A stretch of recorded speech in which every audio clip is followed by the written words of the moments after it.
I have to say that there are some things about growing up that are very difficult, and other things that are really enjoyable. One of the things that was kind of a mix of both was when, early on as a kid, I got really excited when people would come up and ask me what I wanted to do with my life. And obviously, like any kid, your answer is going to change throughout the years. But as I got older and older, the questions started to get more and more bothersome. Partially because it became more conflicting to myself that anytime I actually answered this question, I felt somehow that I was lying to myself. I still feel at times when I answer people this question, I feel somehow that I'm lying about what I'm trying to do. Most of the time, it became from being unsure about the answer I was going to give. And in fact, it was mostly this reflection of me being concerned of, do I really want to commit myself to that? Now I'm 22 years old, I'm halfway through my degree, and I still don't have any idea what I want to do with my life. Or at least that's how I was a few months ago, and that is what I want to talk to you guys a little bit about today. We are surrounded by an overwhelming options of careers and jobs that it almost becomes too difficult to figure out what to do. And in fact, back in 2005, Barry Schwartz wrote a book called The Paradox of Choice,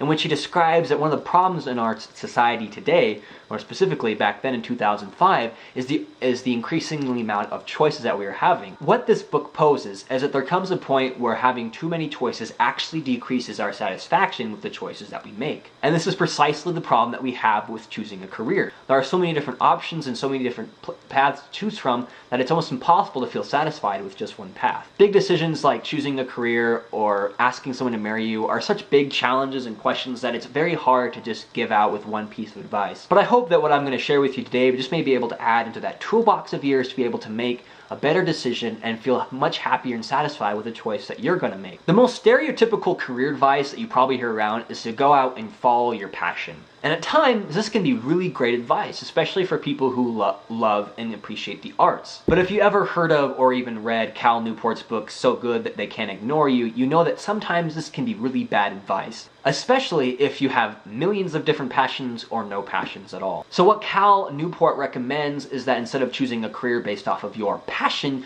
choose a career based off of your skills. And there's actually some real science and research that backs up this proposal, in saying that the better you are at your job, the greater you're going to feel satisfied doing the work you're going to be doing. In a lot of ways, I really like this advice, but there are a few problems that I have with it. For one thing, most jobs are going to involve more skills than your strengths and can point out a lot of the weaknesses that you have. So if you're depending on your job satisfaction to be based off of your strengths, you are also going to be very dissatisfied because you're going to be pointed out of a lot of things that you're just not good at. Another problem with this advice is I know many people who are really good at what they do, but just absolutely hate the job they're doing. So in a lot of ways, it seems like there's almost no good piece of advice to really follow. So for me, the best career advice came from Mark Manson and Viktor Frankl, who, in their respective books, The Subtle Art of Not Giving a F and Man's Search for Meaning. The connection between these two seemingly unrelated books is finding meaning in and through suffering. And what does suffering have to do with finding a good career? The thing that most people fail to identify in any job or career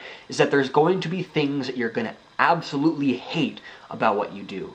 Not to mention, in general, there's just going to be things that you're going to have to suffer through in order to be successful at whatever you choose to do. In some ways, you can identify work as a form of suffering in that this is an activity that you go through every single day to provide your means of living. But specifically when it comes to your career, you're going to want to focus on things that you're going to be willing to suffer through. For example, doctors experience many years of schooling just to begin practice. CEOs and entrepreneurs will often spend countless hours on their job just to make their business successful. Teachers will take low wages to help develop young minds to become successful adults. Police officers, firemen, and those serving in the military often risk their lives on a day-to-day basis just to make sure that each of us are safe. And what makes these people happy in their jobs, if they are so, is not what they are doing, but why they are doing it. Some doctors and entrepreneurs and CEOs, they may be in it for the money. But most of the time, those that are truly happy and successful at what they do are not doing it because of the money. They're doing it because of something greater than themselves. There is something that they believe in deeply. For example, those who become doctors are often those who want to actually help people get better. So if you want to identify a job or a career that you will love, you need to find something that you absolutely believe in. This thing that you believe in needs to be something greater than yourself. What this thing may be can be a cause, it can be your family, it can be a belief system. It can really be anything that you believe is greater than your very self. This is the biggest problem that I have with most career advice, is that it focuses on you. And what sociologists and psychologists have found, that happiness actually increases as we think more about other people's needs rather than our own. So finding a career where you're not just thinking about yourself, but you're thinking about other people, will lead to greater job satisfaction. Suffering, and therefore work, in of itself is just absolutely meaningless. But when we actually give it meaning, it becomes something very powerful. Going back to what we talked about of following your passion, we misidentified as passion just being a very strong love for something, when in actuality, the origins of the word passion originally meant to suffer for, meaning that you loved something so much that you're willing to suffer for it. So as you're thinking about your career path, just ask yourself this question: what are you willing to suffer for? Thank you guys so much for watching this video. Please hit that subscribe button below if you enjoyed it. If you like the ideas that are presented here on the show and you want to talk more about them with other people, please check out the Late Night Advice Facebook group.